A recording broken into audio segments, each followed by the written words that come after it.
even on the days you don't want to do it, right? And that's what separates athletes from elite athletes. The other athletes are like, nah, I'm just going to Netflix today. I got to catch up on whatever it is, right? So being able to grind it out on the days you don't want to, that's where you have that separation. But I would definitely ask those coaches, what are those mile markers? Where should I be? Because what if you're there and you just don't know that you're there? We are back with another episode here of Scratch to Scratch, where I'm trying to go from scratch to scratch golf, which is the ultimate goal of this channel. And today we have another great session with the sports psychologist, Dr. Cody Commander. And today we are going to be talking about a lot of things that's not even touched on YouTube or on golf YouTube at all, which is positive reinforcement, how you should be thinking about in regards to goals, expectations, everything related to golf. So without wasting time, let's get into it. We have Dr. Cody Commander here on the channel. It's been a pleasure already kind of interacting with him on the first episode, just kind of assessing baseline levels of like what we're kind of going after. But I'm excited to hop into the second session. And yeah, Cody, let's just deep dive into it. What do you got for me today? All right. So I'm gonna see what you have for me today. I want to know what it's been like so far up until this point. And if you see any type of mental challenges. So examples of that would be maybe that you're playing not as well as you feel like you should be, how you're treating yourself on the course, if you're being nice, if you're being mean, all those things, any mental hurdles that you're experiencing yet. That's actually pretty funny that we're hopping into this today, because yesterday and maybe 2 days ago as well, I hit a very, very low point on this journey. I went to the range and just like completely felt like I forgot everything, got completely worse. I was kind of irate, like the majority of the time. I'm just glad that no one was at the range at that time. I couldn't hit anything, and things that I thought I had solid contact was just horrible. And then the following day, went to get a lesson, and everything that he was just trying to tell me, I just couldn't connect in my head. And all the things that he taught me previously, it was when we were analyzing the tape, was basically resurfacing. And so it seemed like I took 50 steps backwards and definitely was not in the right mental space. And he even was like, all right, we gotta take a pause here because it seems like you're just getting super frustrated, and we're not gonna get better just doing this. So a couple questions for you to kind of dive into that part of it. How do you think how do you think other people would know when you start getting frustrated? I think I become very demonstrative in my face. I'm just like very irritated, and then I mean I'll say things I'm just like that I'll be frustrated in, and then yeah, it's just very. I think I'm just relatively an emotional, like I whether it's very passion or whatever, I demonstrated very forwardly, and so it's, I think, evident for anyone kind of like seeing me going through this. Okay, so you wear your expressions outward, and that's a good thing too. We'll back up a day from that. So the day that you're out, I think you sit on the range hitting balls and nothing seemed to be going right. If we could slow that down and I could hear that internal dialogue, one, what types of things were you thinking? So what I mean by that is like any type of expectations that you would have had. And then two, what were you telling yourself, if you can recall that? I don't know. I think it's the pressure I'm kind of putting on myself, and I'm just like, every day I'm on this journey, I feel like I should be getting better. And then when I'm not, I keep thinking to myself like, oh my God, why did I even start this? Like, like, well, who do I think I am, basically?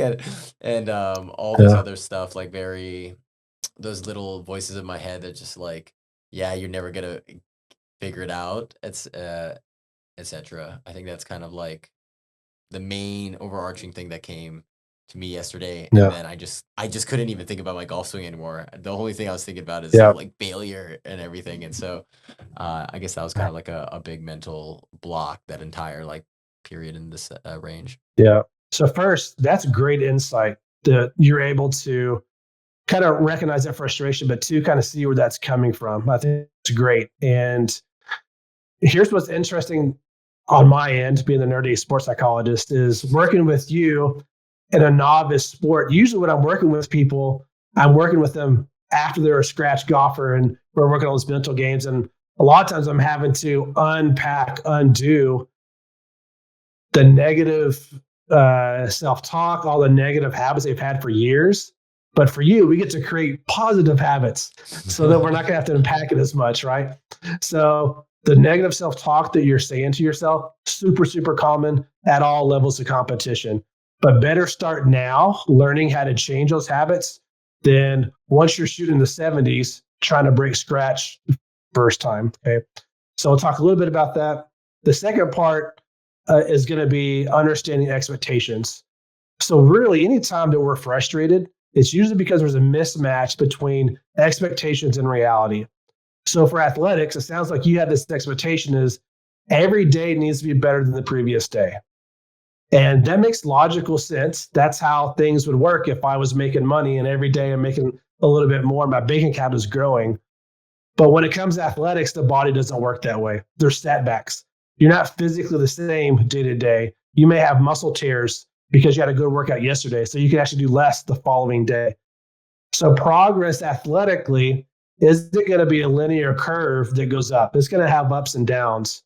And so the best thing you can do is kind of recognize with expectations, every day is not going to look like progress. If progress is defined by hitting the ball more accurately, the ball minding you and going where it's supposed to go, right? You have to change the way how you define progress. And we talked last time about process versus outcome goals. Outcome goals are where's the ball going? Did it go where I want it to go? What did I shoot today? What percentage was it going to where I wanted it to go? Process goals are going to be, am I trying hard? Am I doing everything that I should be doing? Am I doing my pre-shot routine? Am I remembering what my swing coach told me to do? And all of those things. So on that end, I would say reshape the way you're defining progress day to day. So that way you don't feel like you're sucking. Today was a terrible day. Well, it was terrible if you look at it as the ball didn't go where you want to go.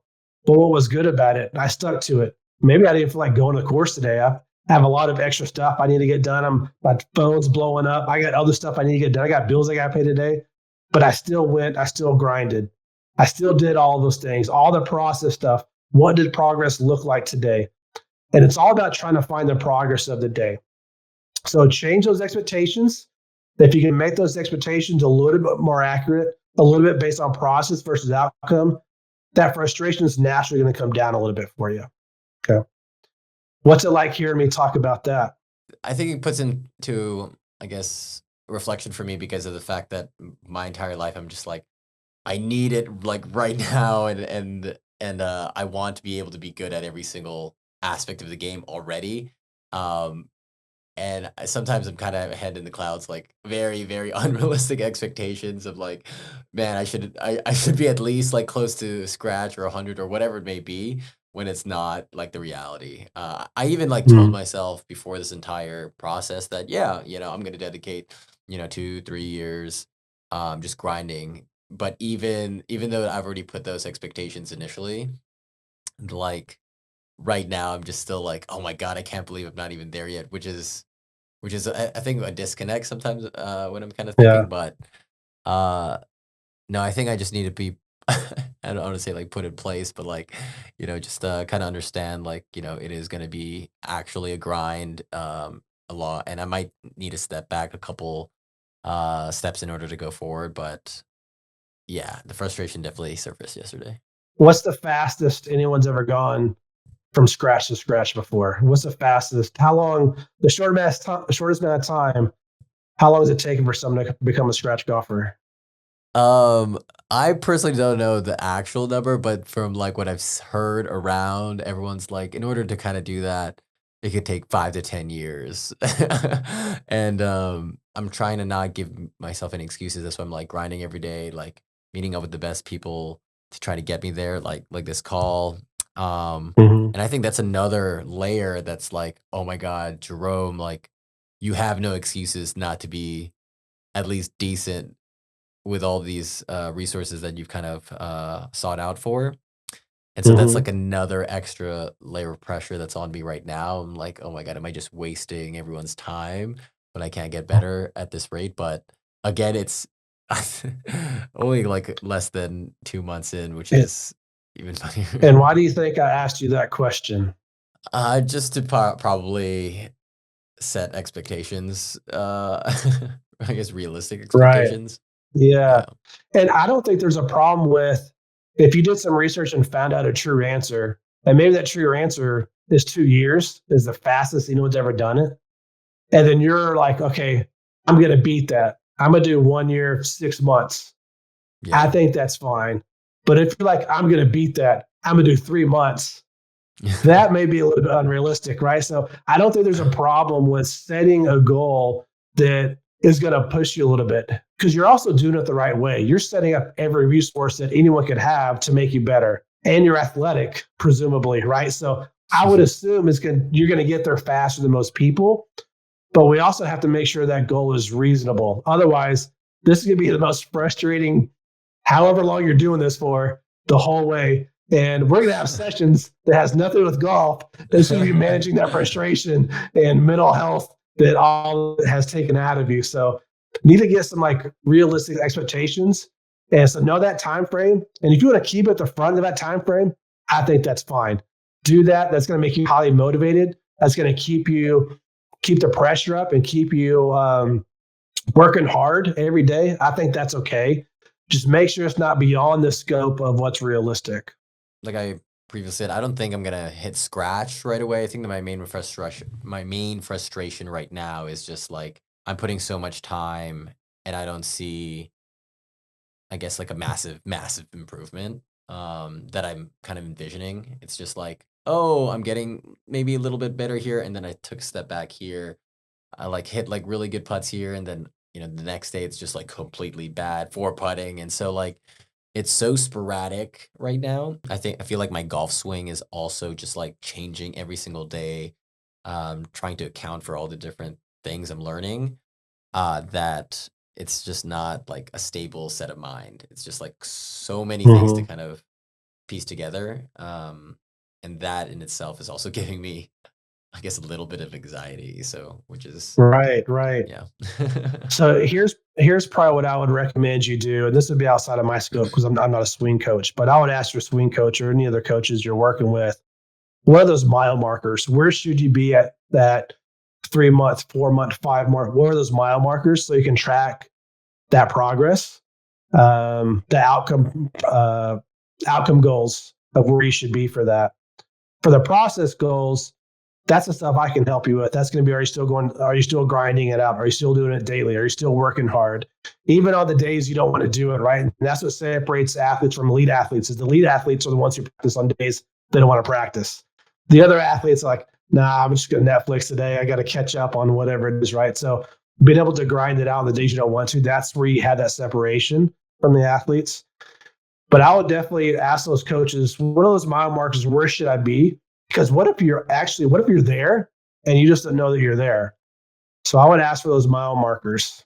Gotcha, gotcha. And something kind of maybe negatively hit resonated with me, I guess. I was talking to this coach essentially, and they made this analysis around me that since I'm like very athletic, I'm able to kind of just copy people's like swing really, really well initially, even though I'm not doing all the right mechanics.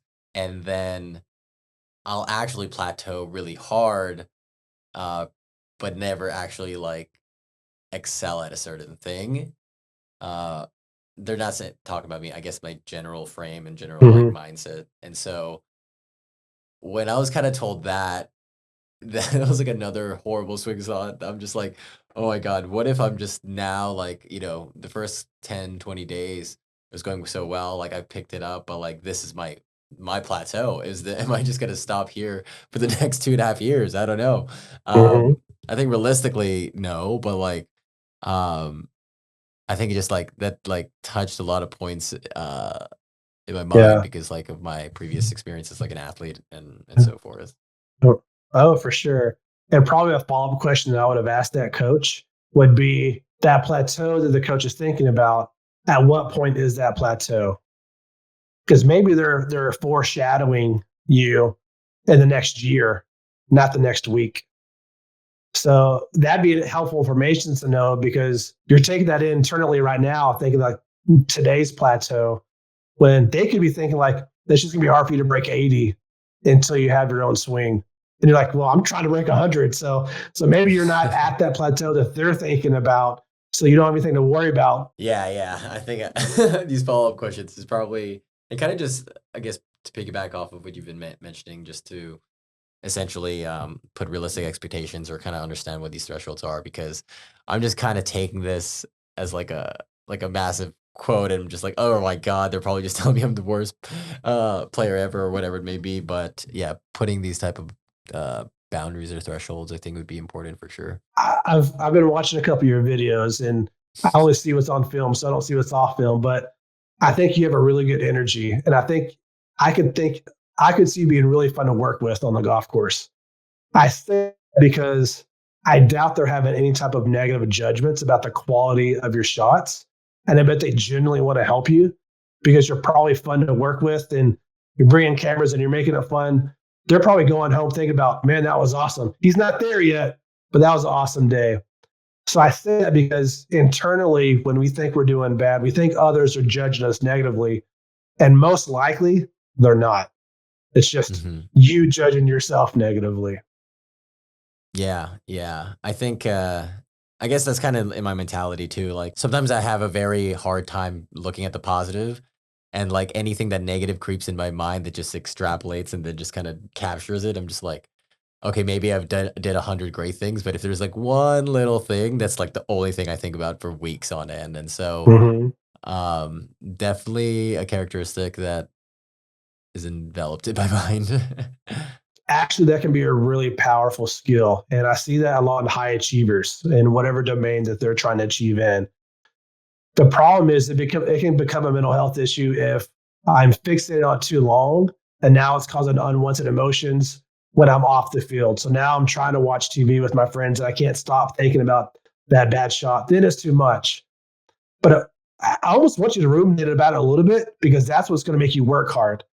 People work harder to have negative consequences than receive positive consequences. You're probably more motivated to stop sucking and to quit missing it than to hit it right. You know what I mean? Yeah, So I wouldn't take that skill away from you. I think that's going to cause you to be successful in lots of areas of your life as long as you're able to manage it okay. gotcha. No, no, no, I think that all makes sense for sure. So that leads into the next phase I kind of want to talk about that first part about most people call it positive self-talk. I prefer to use productive self-talk. I want to make it more productive than specifically positive. I'm going to first start off with analogy, okay? And or a visualization that I typically do with people. So I don't do this a lot on video. So hopefully it's not as awkward on video, but I'm having you close your eyes. So I want you to visualize yourself at your home, at your parents' home, some home that you think about that could be in a neighborhood where kids will be playing. So go ahead and close your eyes and pretend, imagine that you're there, and tell me when you got a location in mind. Okay, Okay, yeah, I've got it. you got okay. So imagine you're in the front yard and it's a beautiful day, great weather. To your left, there's a small child, probably age 5, 6, or 7, that's riding a bicycle. And he's riding the bicycle kind of up the street towards where you are, and you think to yourself, I wonder if he just got a new bike because he's managing to ride it. He's kind of shaky, trying to maintain balance, and has a mixture of excitement and fear all in the same facial expression. Then he's riding and riding it closer and closer to where you are, and right when it gets in front of you, he falls hard, hard to the ground. Now take a couple moments and imagine what you would do. Imagine what you would say. Yeah, I got it. Sure. Okay, open your eyes and tell me what you would have said or done. I mean, instantly, if anyone felt like that, regardless of age or whatever, I would just run up to them, help them up, see if they're okay, make sure everything's good to go, and then see what I could do to help, especially if I'm outside of my house, especially if they're like Mhm. scraped up or anything, instantly first aid kit if needed. But kind of get in there in comfort role, help them up and see what they need. Okay. So a lot of comfort, a lot of care. Okay. And then now he's bandaged up. What would you do then? See if his bike's all good to go, see if he could get on, see if he could still ride. Oh, And you put him then back on the bike, huh? yeah, yeah, Yeah, yeah. 100%. If he wants to. But obviously if he can't, like, figure out an alternative solution, but yeah, instantly would kind of just see. It's a lot of compassion, a lot of care, a lot of encouragement. How come you wouldn't say, "Man, you suck"? I guess I just wasn't ever brought up like that. How come Um, how come you wouldn't say, "You shouldn't even be doing this. What are you doing? You should stop doing this altogether. You I shouldn't even think be here that right now." I think that just would be a demoralizing thing, and I think I also kinda think about people in that general age, 5, 6, 7, where your mind is being molded to the extreme, and, basically everything that's gonna, uh, what's called, mold your personalities based off of these adults or these external factors, and so even though Mhm. a negative thing like that wouldn't really affect me, I think that could be like 100x to a kid. So like, I think that's kind of just something else, but like I wouldn't do that. Yeah. Right now, you are molding your athletic self on the golf course. All the things you're saying to yourself are molding an athlete with no confidence, with no frustration tolerance, with no perseverance when confronted with challenging obstacles. You need to be telling yourself the same thing you'd be telling that 6 year old kid on the bicycle when you just totally blade a ball or you miss an easy 4 footer and you start thinking to yourselves, why are you even here? What am I doing? I'm an idiot. I suck. Instead, those thoughts would be saying, you got this. It's okay. Keep trying. You're still learning. You're not there yet. Get back up on the bike.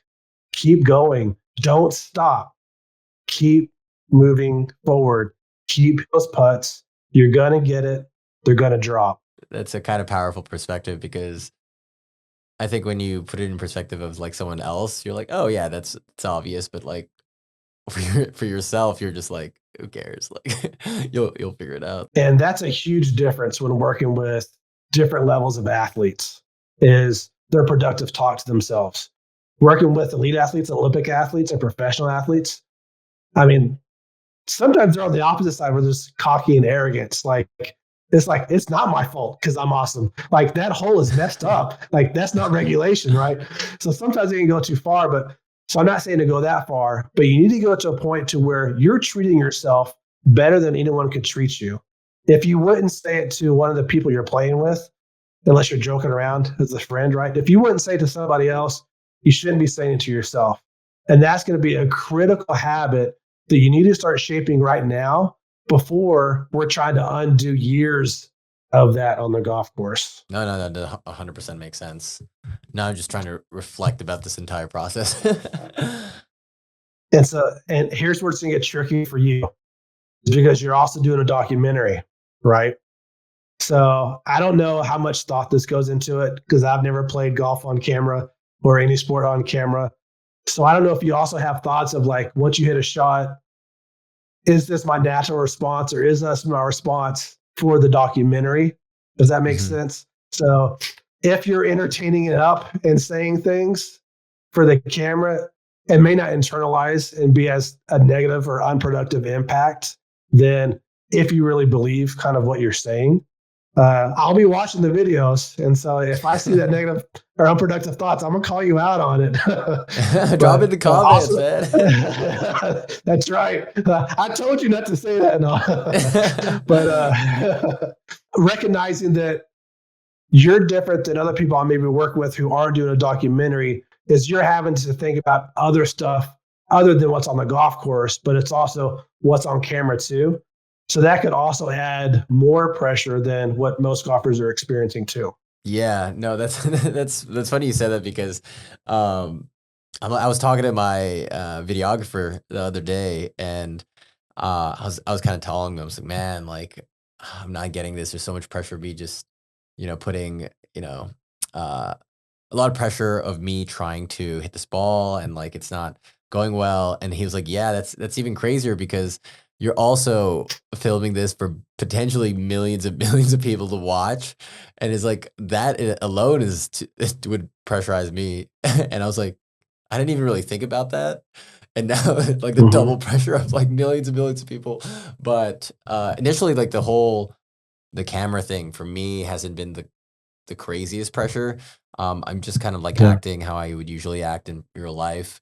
But when I was told that, I was like, "Oh man, there is a lot of pressure in a sense." But that was never like my first inclination. The most pressure always came from me for sure. Well, I guess worst case, you can always just edit it out. Yeah, Yeah. yeah. I'm like actually got a eagle on this whole, but And now you're gonna start editing out all the negative self-talk that you're doing, so I don't see it. yeah, exactly, right? I'm just like, I'm just gonna look like this jubilant person, but no, everything is going to be, as you guys seen, me hitting 16 shots in one of the holes. Everything is recorded. So how do we practice this? Okay, so with the productive self-talk, there's two drills that I want you to practice, or two ways to think about it. One is I call them the encouragers. I want you to, and we don't have to do this right now necessarily, but make a list somewhere of productive self-talk that you can tell yourself before you're going out to play or before you're having your lessons. These are thoughts like, today's going to be awesome. I got this. I'm going to do good. I'm going to focus on my process goals, not my outcome goals. Just all those encouragers that you'd be hyping up one of your buddies to do. Write a list of that and say it to yourself. The next list is going to be words of encouragement. What are those encouragers that you can do when you make a mistake and you want to say that negative thing? You want to give yourself some negative, uh, just verbal altercations and say all these negative things to yourself. How can you replace it with productive self-talk? So, and when you're in the heat of the moment, it's hard to think of those things. And so that's why it's important beforehand, make a list, 3 to 5 things of stuff you want to say to yourself whenever you get angry. So what you could do is think about your previous day whenever you're angry and think about, okay, how could I have said that differently? So today, if I blade it, or today, if that putt lips out, I'm gonna say this today instead of what I said yesterday. But go ahead and have it scripted out, and then take that with you, put it in your pocket, and as soon as you start want to say an unproductive thought, pull it out and say the productive thought instead. What's it called? The altercations of like just saying all these things that definitely pop in my head all the time. It's like, oh my God, I can't believe I did this again, again, again. So Mhm. I think it just having that reinforcement of like, okay, this is what I'm gonna be doing. I think it is gonna be better. So that's one thing to practice is the productive thoughts. The other thing to practice is managing expectations. So maybe you'll get some comments in the section of the fastest person to scratch. And so you can see like what a realistic time frame is.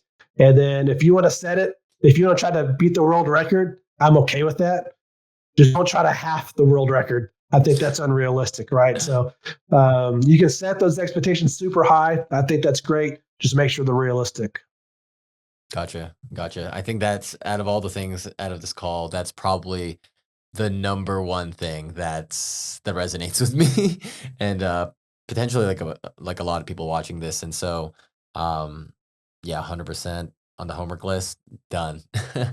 So next time when we meet, we'll kind of start with that. I'll ask you, what do you remember from last time? And you'll probably have a better memory of that because this is being recorded than some of the other people I work with. But then we'll ask like, what was easy? What was hard about that? And we'll just kind of like patch in the gaps and kind of go from there. Awesome, awesome. Well, hey, this bit has been amazing. Per usual. I feel like not only am I learning about sports psychology and getting better mentally, but also getting my own therapy session, which I think is super helpful for myself and also just general people out there watching this channel. A little different from a lot of all the content in the golf world, but that's what we do here on this channel, is scratch to scratch. So I mean, I just wanted to thank you, hopping on again. It's been a pleasure, and we'll talk soon. Sounds good, buddy. And that is a wrap for this episode. Hopefully it has been useful to you like it has done for me. Definitely going to have a lot more of these sessions with Dr. Cody Commander. And if you want to continue watching this journey from scratch to scratch golf, definitely watch this video right here. This is what I did yesterday with Golf Tech to try to understand more about my swing from the technological perspective of all of it. Hey, you're probably going to learn a thing or two. And so I'll see you over there.